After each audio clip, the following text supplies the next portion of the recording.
Hello friends, ఎలా ఉన్నారు?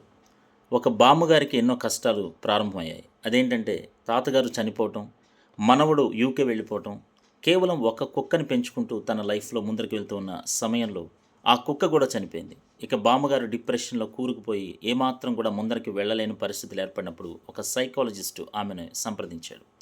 ఆ కుక్క మృతదేహాన్ని చూసినప్పుడు ఆ సైకాలజిస్ట్ ఏం చెప్పాడంటే, "బామ్మగారు, మీ చేతులకి ఏదో మచ్చలున్నాయి. ఇవి ఎప్పుడైనా ఆలోచించారా?" అని అడిగాడు. అడిగినప్పుడు ఆమె ఏడుపుని కంట్రోల్ చేసుకొని, "ఈ మచ్చలేంటి బాబు" అని అడిగింది. "ఈ మచ్చలు యాక్చువల్‌గా ఒక వ్యాధికి సంబంధించినవి. నేను కొన్ని ఆయింట్మెంట్స్ ఇస్తాను. 1 మంత్‌లో తగ్గిందా ఓకే. లేకపోతే మీకు లైఫ్ లాంగ్ ఫేస్ మొత్తం వచ్చేస్తాయి" అని చెప్పాడు.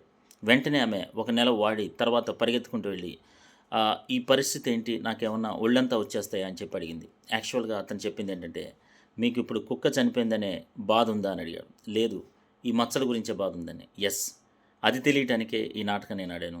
యాక్చువల్‌గా ఈ మచ్చలకి ఎటువంటి ఇబ్బంది లేదు. ఇదే వ్యాధి కాదు అని చెప్పాడు ఫ్రెండ్స్. కాబట్టి ఏంటంటే మనకున్న సమస్య కంటే పెద్ద సమస్య వస్తే ఆ చిన్న సమస్యను మనం అందరం మర్చిపోతాం. Thank you.